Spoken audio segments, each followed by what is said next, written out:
Can we just record now? Okay, so let's begin. Okay, so I'm going to talk about Safe Cantonese, which is a project I've recently got into, and the goal of the project is to preserve Cantonese in the West, especially in North America.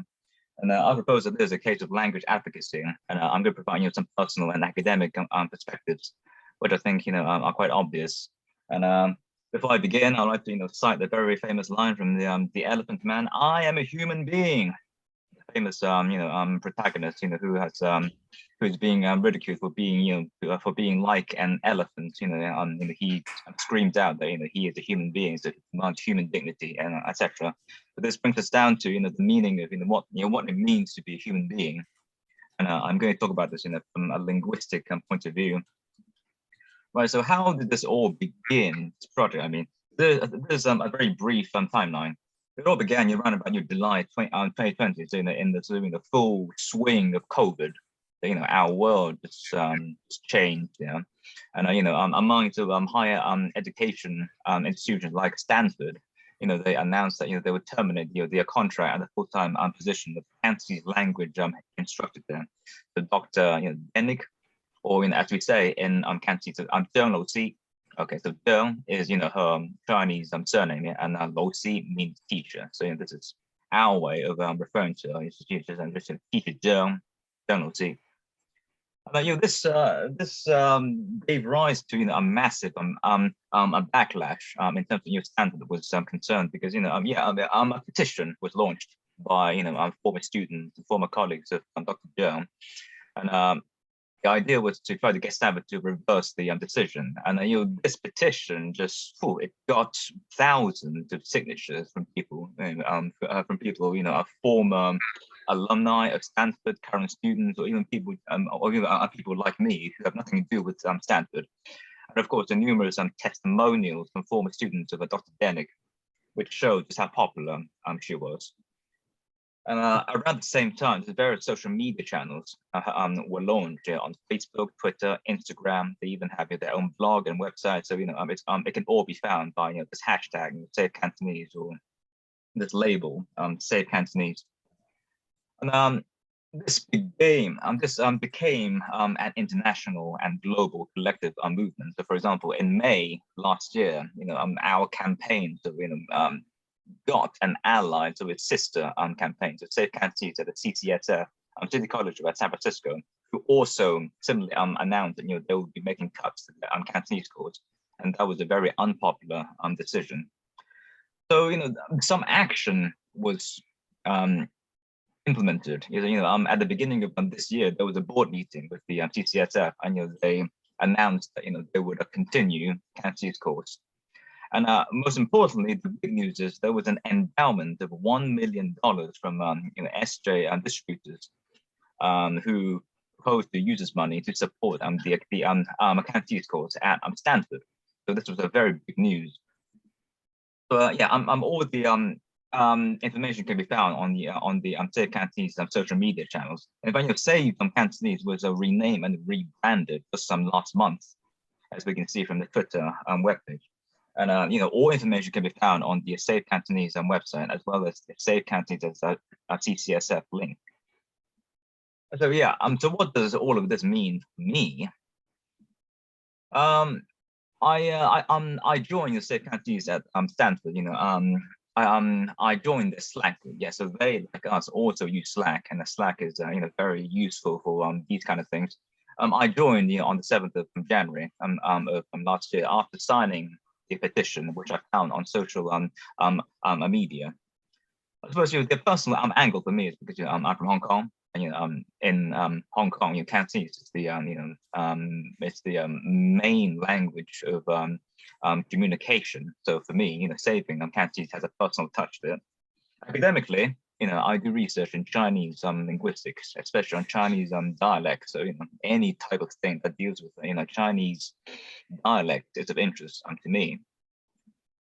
And I think my biggest contribution to the campaign is my writing. I've written an opinion article on Asia Times online last April called "Importance of Teaching Cantonese at Western universities." And on Christmas Eve of last year, I wrote a Chinese Cantonese blog, which was which can be translated as protect overseas Cantonese in the Hong Kong blog. So I think my writing has been my biggest contribution to the campaign. There are many aspects and many facets to the campaign, like a fundraising, communications, team, communication effort, etc. And I think that my biggest contribution has been my writing. Yeah, I have a column on Asia Times online, which you can find here, where I've been writing things, not just on say Cantonese, but on various other aspects of socio-linguistics of Chinese, and all my important writings and blogs can be found on my a Medium authors channel. So that's one thing.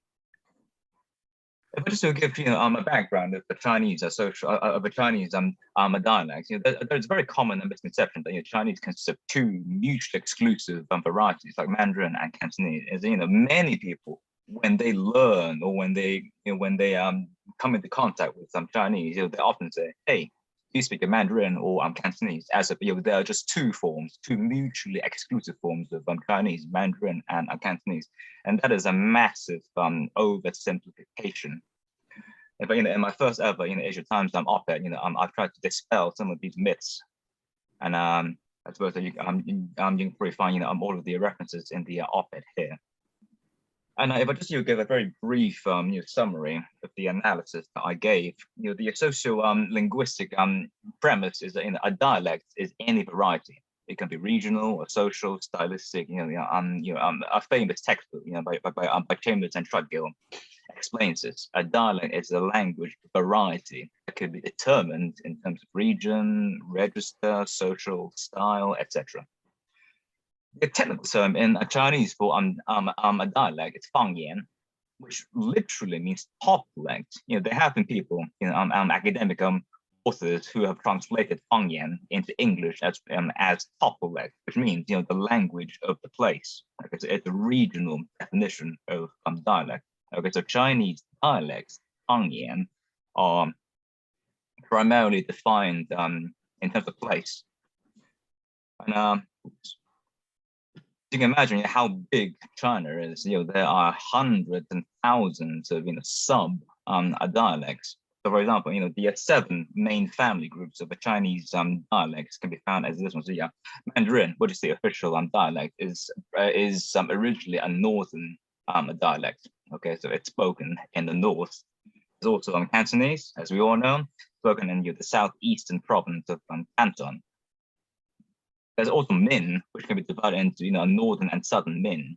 Okay, which is spoken in also in the southern part of China, but also in Taiwan. Taiwan speak a particular form of Min, a dialect that can be found in the mainland. For example, Hokkien. There's also Hakka, also in the south. There's also Wu. Wu is another major dialect, which can also be divided into northern and southern. So it's a northern. A major proponent is Shanghainese. Southern is the Wenzhou dialect. There's also Xiang. There's also Gan. So these are the traditional 7 dialect families of Chinese. So Chinese is absolutely not the case that it consists of 2 dialects. There are thousands of sub varieties that need to be accounted of. If we look at this classic map, which I took from the Chinese School of Amsterdam. So here, as you can see, Mandarin, which is a sort of a pink color, it's in the sort of northern parts of China, and below that you've got Wu, you've got Xiang, you've got Pan. Cantonese is, yeah, okay. So this is where Canton is and where Cantonese is spoken. Okay, so you're taking all of this in mind. So, why should we just give Cantonese a free pass? And what's so special about Cantonese, given that it seems to be just one out of God knows how many number of dialects. So why protect and save Cantonese? Although Cantonese is not just spoken in China. Cantonese has been spoken by generations of people who have emigrated from China in the West, especially in North America, so modern America, Canada, etc. In fact, Leland Stanford, the founder of Stanford University, hired Cantonese speaker migrants as laborers to build, the famous campus. This is one of the main arguments proposed by the people at the Save Cantonese to why Stanford should retain Cantonese as an education option, because they believe that Stanford owes its foundation to those Cantonese-speaking migrants. But Cantonese is not just a local dialect in China. Cantonese is a heritage language in in the US and in Canada as well. Oops. Where there are many sort of diasporic communities of people who speak mainly Cantonese. So, oops, my screen seems to be frozen. Okay. And then, yeah, there are numerous expressions in the West, that come from southern Chinese expressions. For example, Chinatown. Chinatown, we're all familiar with Chinatown. Yeah, the Chinese term in Chinatown is Hong and Dai. Okay, in mainland China, they tend to refer to themselves as Han. They call themselves Han, etc. But however, but Hong is actually a southern Chinese ethnic term. Okay, and also the term for Chinese expat is Wa Qiu, where Wa also encompasses your Chinese ethnicities. Okay, so these sort of your Chinese immigrant terms, they have origins in sort of southern forms of Chinese. So Chinese isn't just a local dialect; it's a significant variety with international distribution and heritage status in the West. So it is key for how these Chinese expats communicate and connect with their cultural ancestry. Okay, so Chinese is an international heritage language with generations of speakers, just as other dialects that Min, Hakka, Hokkien, and Jiuzhou all also have. But then Cantonese is numerically bigger than these varieties. So from a personal perspective, endangered languages, it's actually, yeah, I'm about to finish. This is the last slide. Endangered languages is actually a prominent theme in linguistics right now. The namely languages that are being endangered are those that have fewer than a few hundred speakers. But in the LSA earlier this year, there was a panel on the Endangered Language Fund, which seems to be parallel to the Endangered Species Act, namely just ways to preserve endangered languages. Now, Cantonese is not endangered in this sense because there are still many, millions of speakers, and Cantonese is still going strong. But as far as the heritage speakers in North America are concerned, they require the preservation of Cantonese from cuts in universities and colleges. For this reason, my contribution to this campaign is mainly my writings online, by op-eds and my blogs and online sort of news media and social media, which I see as language advocacy. In a recent blog by Kathy Stein-Smith, and Kathy may be here right now, but if she cannot, it was just to read out her final conclusion. Independent scholars, through their academic background and research skills, can play a pivotal role in creating a multilingual society and world. The role of independent scholarship is unique, and they bring both scholarly expertise and independence as thinkers in this conversation. Let's make sure that all of us have the opportunity to add multilingualism to the set. And I will just finish with a Ronin sign. Thank you all very much.